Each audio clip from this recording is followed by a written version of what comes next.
Hello students, मैं वंदना तिवारी आपके सामने मेघालय बोर्ड द्वारा हिंदी के लिए प्रस्तावित कक्षा 12 की पुस्तक आरोह भाग 2 के 16वें अध्याय पहलवान की ढोलक कहानी का सारांश रखने जा रही हूँ।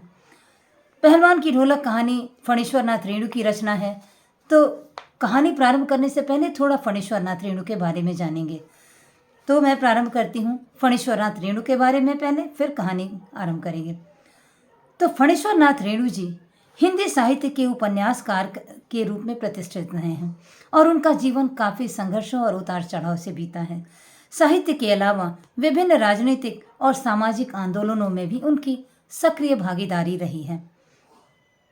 सन 1945 ईस्वी में उनकी एक बहुचर्चित कहानी जो मैला आंचल है वो प्रकाशित हुई थी, जिसने हिंदी साहित्य को एक दिशा प्रदान किया है।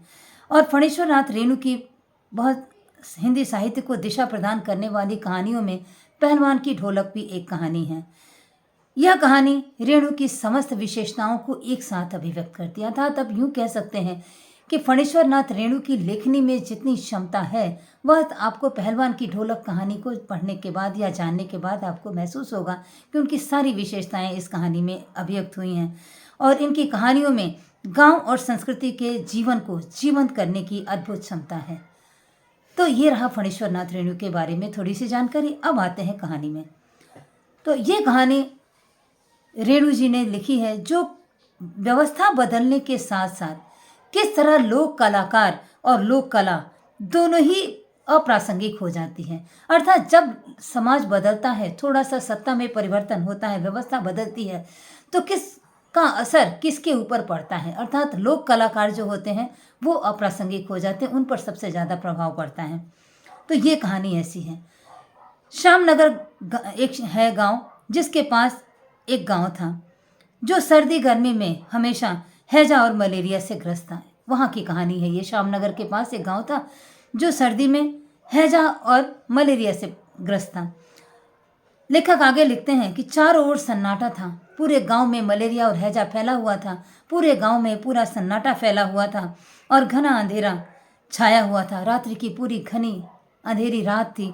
और इस कहानी को व्यक्त करने में रेणु जी ने लिखा है कि वहाँ घास और फूस की झोपड़ियों में से सिर्फ चारों तरफ से करुण सिसकियाँ और रोने की आवाज़ और कराहने की आवाज़ों के साथ सियारों और उल्लुओं की आवाज़ रात्रि की नीरवता को भंग करती थी। अर्थात पूरी रात्रि में, पूरे घने अंधकार में सिर्फ लोगों के रोने और कराहने की आवाज़ और उल्लू तथा सियारों की आवाज़ से वो रात्रि की नीरवता भंग होती थी। नहीं तो पूरे गांव में एक अजीब सन्नाटा, रात्रि का सन्नाटा फैला रहता था। उसमें एक लुट्ठन पहलवान थे जो रात भर ढोलक बजाया करते थे। और ये जो दर्द है गांव के लोगों का, जो हैजा और मलेरिया की वजह से जो गांव में दर्द फैला हुआ है, तो लुट्ठन की जो ढोलक थी, रोग से जो ग्रस्त लोग हैं, भयार्थ लोग हैं, उनके अंदर जीवन का एक संदेश देती है कि पहलवान की ढोलक बजती है तो लोगों को हिम्मत रहती थी, साहस रहती थी। और इस तरह पहलवान रात भर ढोलक बजाते थे और मरनासन लोगों के अंदर पहलवान की ढोलक संजीवनी भरती थी, जीने की ताकत भरती, जीविशा भरती थी। ऐसा रेणु जी ने अपनी कहानी में लिखा है। लेखक आगे लिखते हैं कि लुट्ठन पहलवान जो रात भर ढोलक बजाया करते थे, उनके जीवन की ये हालत थी कि 9 वर्ष की उम्र होते होते उनके माता पिता दोनों मृत्यु को प्राप्त हो गए। और सौभाग्यवश उनका कहें कि उनका विवाह पहले हो गया था, जिसके कारण 9 वर्ष की उम्र में भी उनकी सास ने, विधवा सास ने उनका पालन पोषण किया। नहीं तो वो भी अपने माँ पिताजी की तरह मृत्यु की प्राप्त कर गए होते। तो विधवा सास ने उनका पालन किया। बचपन में लुट्ठन गाय चराता था और गायों का धारोष्ण दूध पीता था। धारोष्ण दूध का मतलब है धार से जैसे ही दूध गायों से निकलता था वही मुंह आ करके पी लेता था। तो धारोष्ण दूध पीता था और इस तरह उसको शरीर बनाने का लत लग गया। शरीर इसलिए बनाने की लत लगी उसकी कि उसकी विधवा सास को सब लोग परेशान किया करते थे। उनसे बदला लेने के लिए वह व्यायाम करके अपने शरीर को मजबूत बनाने प्रारंभ कर देता है। तो ये उसका जीवन का स्टार्टिंग जीवन है। तो वो बचपन से ही एक्सरसाइज करने लगा, व्यायाम करने लगा। तो उसका शरीर जो है पूरी तरह से बाहें और सीने सुडौल हो गए, बहुत सुंदर हो गया और पूरा शरीर मांसल हो गया। और जवानी में कदम रखते ही वह गांव का सबसे अच्छा पहलवान समझा जाने लगा और लोग उससे डरने लगे। यहाँ तक कि कुश्ती में भी वो लड़ता था। धीरे धीरे कुछ दिनों के बाद उसकी पत्नी भी मृत्यु को प्राप्त हो जाती है, लेकिन उसके पत्नी की मृत्यु के पहले उसको 2 बेटे देकर पत्नी मृत्यु को प्राप्त कर जाती है। अब बच्चों के पालन पोषण का जिम्मेवारी इसी के ऊपर आ जाता है, लुट्ठन के ऊपर आ जाता है। तो एक दिन श्यामनगर के मेले में लुट्ठन गया और वहाँ पर बहुत सारे पहलवान आए हुए थे। वहाँ ढोलक की आवाज़ से प्रेरित होकर वह चाँद सिंह नाम के एक बहादुर पहलवान को वो पराजित कर देता है। और जैसे ही वो चाँद सिंह को पराजित करता है, वैसे ही श्यामनगर के जो राजा थे, जो कि शिकार प्रिय राजा थे, कुश्ती प्रिय राजा थे, उन्होंने लुट्ठन को बड़े दुलार से अपना राज पहलवान घोषित कर लिया और राजमहल में ही लुट्ठन उसके बाद रहने लगा। और पहलवान होने के कारण उसके बच्चे भी थे, वो राजा के परिवार में रहने लगे और वहीं इसका पालन पोषण होने लगा और इस तरह दोनों बच्चों के साथ वो राजमहल में रहने लगा। एक बार कुश्ती में काले खां नाम का एक पहलवान था, जिसको भी लुट्ठन ने उसको भी पराजित कर दिया और राजमहल में रहते रहते वो अपने बच्चों को भी पहलवानी का सिखाया करता था, कला सारी सिखाया करता था। धीरे धीरे जब समय बीतता है, वह राजा का दुलारा पहलवान हो जाता है। राज दुलारा बनकर बड़े ठाठ से लुट्ठन रहा करता था और एक दिन बूढ़े राजा का देहांत हो जाता है और जब राजा का बेटा राजकाज संभालना प्रारंभ करता है तो उसे अपने पिता द्वारा किए गए बहुत सारे खर्चे अपव्यय लगते हैं, अर्थात बेकार लगते हैं। और उस अपव्यय लग रहे खर्चे के बीच में लुट्ठन सिंह भी आ जाता है और लुट्ठन सिंह का भी खर्चा उस राजा के पुत्र को बेवजह लगने लगता है।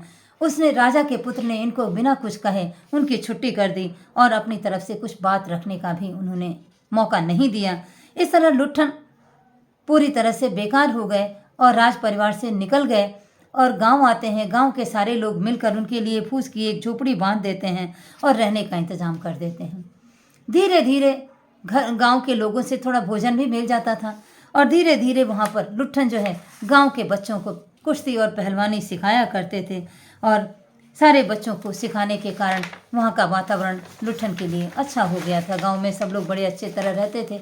लेकिन जब सूखा पड़ने लगा तो धीरे धीरे गांव के खेतिहर किसानों और मजदूरों के बच्चे भला क्या खाकर पहलवानी करते और क्या खाकर कुश्ती लड़ते। वो क्या करते हैं कि ग्रामीणों को इसमें अरुचि होने लगी, पहलवानी में उनको कोई रुचि नहीं रह गई क्योंकि भोजन मिलता नहीं था और शरीर उतना मजबूत भी नहीं था, तो उनको अरुचि लगने लगी। धीरे धीरे पहलवानी का जो स्कूल जैसा इन्होंने खोल रखा था, सभी को सिखाने का काम करते थे, वह धीरे धीरे बंद हो गया, जिसके कारण उनके ऊपर जब समस्या आई भोजन की तो उनके दोनों बच्चे मजदूरी करने लगे। और इसी बीच गांव में हैजा फैला, सूखा पड़ा हैजा आया और महामारी का रूप धारण कर लेती है और एक एक करके सभी लोग मरने लगते हैं। एक दिन लुट्ठन के बेटे भी इस महामारी का शिकार हो जाते हैं और वो भी मर जाते हैं। वह उन्हें नदी में बहा आता है और पुत्रों के मरने के बाद भी लुट्ठन ढोलक बजाता रहता है। की ढोलक की आवाज़ सुनकर भी गांव वालों को बड़ा साहस हो जाता है कि देखो बेटे मर गए हैं, तभी वह ढोलक बजा रहा है और साहस किए हुए है।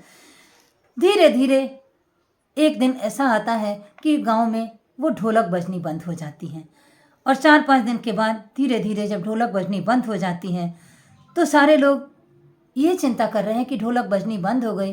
तो सुबह के वक्त कुछ गांव के पड़ोसी आसपास रहने वाले लोग उनके घर में जाकर झोपड़ी में जाकर देखते हैं तो पहलवान की लाश चित्त पड़ी मिली है, अर्थात पहलवान वो भी महामारी का शिकार होकर मृत्यु को प्राप्त हो गए थे। एक शिष्य ने कहा कि गुरुजी कहा करते थे कि उनकी मृत्यु के बाद उनकी लाश को चित्त न रखा जाए।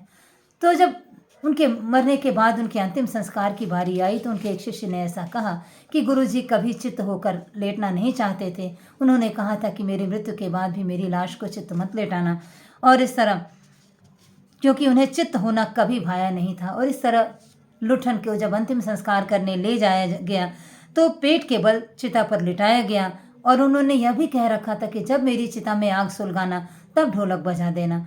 तो उनके कहने के अनुसार उनके लाश को चिता पर पेट के बल लेटाया गया और ढोलक बजाना प्रारंभ कर दिया और जब तक लाश चलती रही ढोल बजती रही और इस तरह पहलवान के अंत के साथ वो ढोलक भी बजनी बंद हो गई।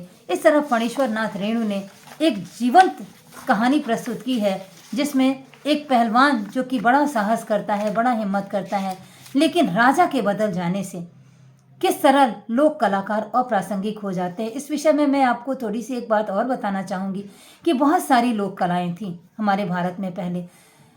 कठपुतली का गेम गेम था, क्या-क्या हुआ करता था। बहुत सारे गेम होते थे जो समय बदलने के साथ, परिवेश बदलने के साथ, लोगों के स्वाद में भी परिवर्तन आ गया, लोगों ने उनको देखना बंद कर दिया और बहुत सारे लोक कलाकार और लोक कलाएँ इसी तरह समाप्त हो गई हैं। भारत इसका जीवंत और ज्वलंत उदाहरण है। तो इस तरह पहलवान की ढोलक कहानी का सारांश आपके सामने रखते हुए अब मैं समाप्त करती हूँ। धन्यवाद।